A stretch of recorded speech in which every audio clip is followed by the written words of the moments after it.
This channel does not promote any violent, harmful or illegal activities. এরা কি রাস্তার কুকুর, গরু, ছাগল নাকি মাওবাদী?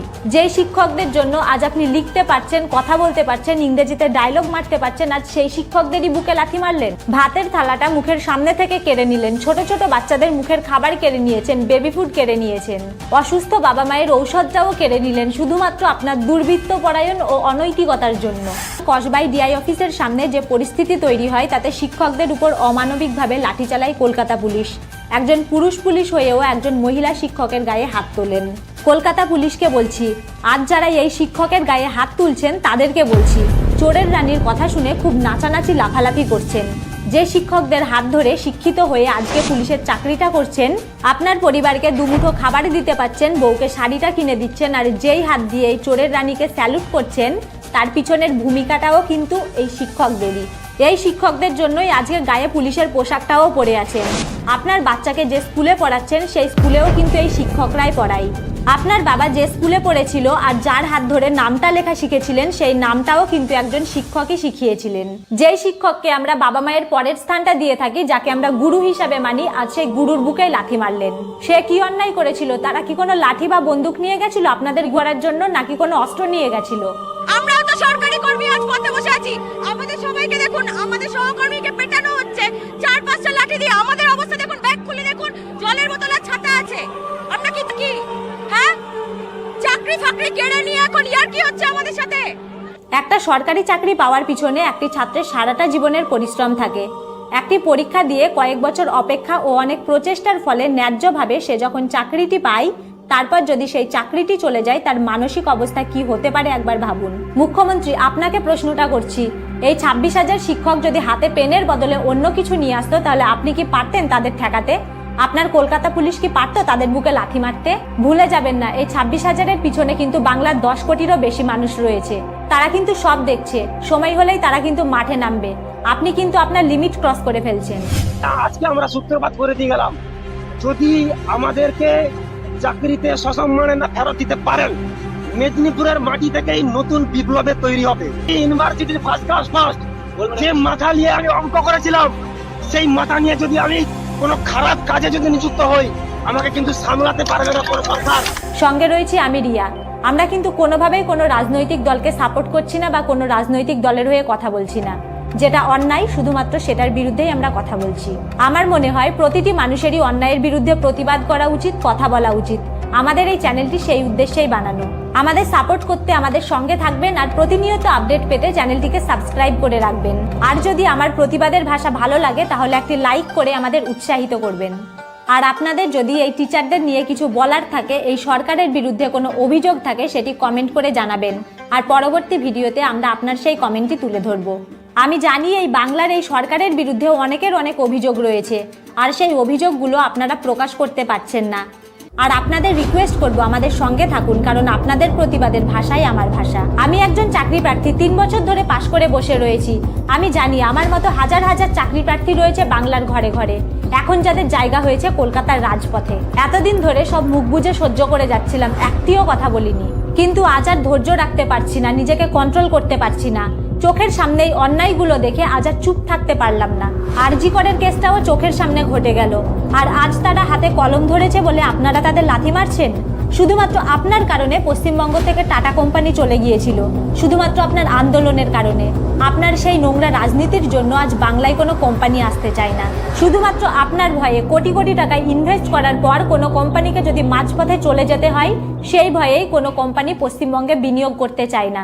আপনার কারণেই পশ্চিমবঙ্গের শিক্ষিত যুবকদের এই পরিণতি। আর পশ্চিমবঙ্গের ছেলেরা যখন বাইরের রাজ্যে কাজ করতে যায়, তখন আপনি তাদেরকে বলেন নিজের রাজ্যে ফিরে এসো। মাকে বলো ঘুগনি বানিয়ে দিতে, আর সঙ্গে চায়ের কেটলি আর বিস্কুট। আপনি ঘুগনি বানিয়ে আপনার ভাইপোকে বলুন ঘুগনির দোকান দিতে, তার পাশে আমি আমার মাকে নিয়ে চা আর বিস্কুটের দোকানটা দিয়ে দেব। 1000 টাকা জোগাড় করে একটা কেটলি কিনুন আর কয়েকটা মাটির ভাঁড় নিন, সাথে কিছু বিস্কুট নিন। আস্তে আস্তে বাড়বে। প্রথম দিনে আপনি বিস্কুট নিলেন, প্রথম সপ্তাহে। তারপরে সপ্তাহে মাকে বললেন মা একটু ঘুগনি তৈরি করে দাও। তারপরে সপ্তাহে একটু তেলে ভাজা করলেন। একটা টুল আর একটা টেবিল নিয়ে বসলেন। এই তো পুজো আসছে সামনে। আপনার পুলিশ সেদিন কোথায় ছিল, যেদিন মালদার মোথাবাড়িতে সাধারণ মানুষের গাড়ি আটকে বিনা কারণে ভাঙচুর করছিল, রাস্তার ধারের দোকানগুলো সাধারণ মানুষের বাড়ি ভেঙে ফেলা হচ্ছিল, তাও আবার পুলিশের সামনে, আর পুলিশ স্ট্যাচুর মতো দাঁড়িয়ে দাঁড়িয়ে সবকিছু সুন্দরভাবে উপভোগ করছিল। আর যখন সবকিছু হয়ে যাওয়ার পর সেন্ট্রাল ফোর্স এলো, তারপর সবকিছু শান্ত হলো। কি ভাবছেন প্রমাণ ছাড়া কথা বলছি? সব প্রমাণ জোগাড় করে রেখেছি আপনার জন্য। পরীক্ষার জন্য আমরা যেমন আলমারিতে বই জোগাড় করে রাখতে পারি, ঠিক তেমনি আপনাকে জেলে পাঠাতে আর ওই মুখ্যমন্ত্রীর চেয়ারটার থেকে রাস্তায় নামিয়ে আনার জন্য সমস্ত রকম আপনার বিরুদ্ধে উপযুক্ত প্রমাণও রাখতে পারি। কুণাল ঘোষের কথা মনে আছে আপনাদের, যে সারদা কেলেঙ্কারিতে অভিযুক্ত ছিল? 10 বছর আগে যখন কুণাল ঘোষকে পুলিশ গ্রেপ্তার করে নিয়ে যাচ্ছিলেন, তখন তিনি সাংবাদিকদের সামনে পরিষ্কার বলেছিলেন, চিটফান্ডের দয়ায় যারা ক্ষমতায় এসেছিলেন, মুখ্যমন্ত্রী সহ 8 জন এমপি এবং 6 জন মিনিস্টার সরাসরি দোষী। যারা সারদা চিটফান্ডের টাকায় ক্ষমতায় এসেছে, তারা আজ নিজেদেরকে বাঁচাতে কুণাল ঘোষকেই বলির বানালেন। যারা চিটফান্ডের দয়ায় যারা ক্ষমতায় এসেছে, মুখ্যমন্ত্রী 8 জন এমপি এবং 6 জন মিনিস্টার সরাসরি দোষী, তারা কি ওখানে আলোচনা করবে? যার সমস্ত সুযোগ সুবিধা নিয়ে ক্ষমতায় এসেছে। ঠিক যেরকম ভাবে আরজিকর কেসে সঞ্জয়কে বলির পাঠা বানানো হয়েছিল, সারদা কেলেঙ্কারিতে কুণাল ঘোষকে বানিয়েছিল। আজও ঠিক নিজেদেরকে বাঁচাতে কুণাল ঘোষ সহ মুখ্যমন্ত্রী সকলেই বলির পার্থ চট্টোপাধ্যায়কে বানালেন। আপনাদের পলিটিক্স সিম্পল, শুধু আপনার ইতিহাসটা একটু ঘাটলেই সব ক্লিয়ার হয়ে যায়। যেই কুণাল ঘোষ আজ দিদির চটি চাচ্ছেন, সেই কুণাল ঘোষ কয়েক বছর আগে টিএমসি পার্টি ও মমতা ব্যানার্জিকে কি বলছে শুনুন। আমাকে আটকে রেখে জেলের মধ্যে বন্দি রেখে তারা একতরফা গল্প ছাড়ছে, এবং Sarada media A to Z যাবতীয় ফায়দা যারা পেয়েছে, তার নাম তৃণমূল কংগ্রেস, তাদের শীর্ষ নেতৃত্ব সব জানেন। নিজেদের আড়াল করতে আমাকে মিথ্যা গল্পে ফাঁসাচ্ছেন। আমি আমার বক্তব্য আদালতে জানাতে বাধ্য হব। কিছুদিন আগেও যে টিএমসির গায়ে আপনি থুতু ফেলতেন, আজ সেই থুতুই আবার চেটে খাচ্ছেন। সাবাস কুণাল ঘোষ, অসাধারণ ব্যক্তিত্ব আপনার। আপনার পার্সোনালিটির জবাব নেই, আপনি মহান। আপনাকে তো একবার জেলে পাঠিয়েছে, আপনি আবারও প্রস্তুত থাকুন। পার্থবাবুর মতো আপনার প্রয়োজনটা ফুরিয়ে গেলে আবারও দেখব আপনি সাংবাদিকদের সামনে চিৎকার করে বলছেন, আমি কিছু করিনি, যা করেছে সরকার করেছে, মমতা ব্যানার্জি করেছে। শুধু এইটুকুই বলতে দেওয়া হবে আপনাকে, ঠিক 10 বছর আগে যেমনটা বলেছিলেন। পার্থ চট্টোপাধ্যায়কে নিয়ে আর টিএমসি পার্টিকে নিয়ে আপনি এবিপি আনন্দের যে স্টেটমেন্ট দিয়েছিলেন, সেটি আর এই ভিডিওতে বলছি না। আপনার ইতিহাস নিয়ে, অর্থাৎ আপনার পলিটিক্সের কৌশল নিয়ে পরবর্তীতে একটি পুরো ভিডিও বানাবো। দিদি তো চোরের রানী, উনি তো মহান, ওনাকে নিয়ে তো ইতিহাস লেখা হবেই, তার সঙ্গে আপনার ইতিহাসটাও লেখা হবে। কিছুদিন পর যখন আপনার গদিটা চলে যাবে, আপনার পাশ থেকে সিকিউরিটি গুলো চলে যাবে, তখন আপনার স্থানটা কোথায় হবে আমি শুধু সেটাই ভাবছি। আর আপনারাও কমেন্টে জানাবেন এদের স্থানটা কোথায় হবে। বীরভূমের অনুব্রত মণ্ডল প্রতিবার ভোটের আগে চড়াম চড়াম ঢাক বাজাতো, গুড় বাতাসা খাওয়াতো। তার মেয়ে একজন স্কুল শিক্ষক হওয়া সত্ত্বেও কোনোদিন স্কুলে যেতেন না, প্রেজেন্টের খাতা তার বাড়িতে চলে আসতো সই করানোর জন্য। বাড়ি ঘর রাখবো, চুরমার করে দেবো, 9টার ভেতরে বাড়ি ঘর ফিরে দেবো। কে সিপিএম এর বড় লিডার জানি না, মেরে হাত পা ভেঙে দেবো। আজ সেই অনুব্রত মণ্ডলও কিন্তু সিংহ থেকে সোজাসুজি ভিজে বেড়াল হয়ে গেছে। আজ কিন্তু তার গুড় বাতাসার ফ্যাক্টরিও নেই, আর চড়াম চড়াম ঢাক বাজানোর ঢাকটাও নেই।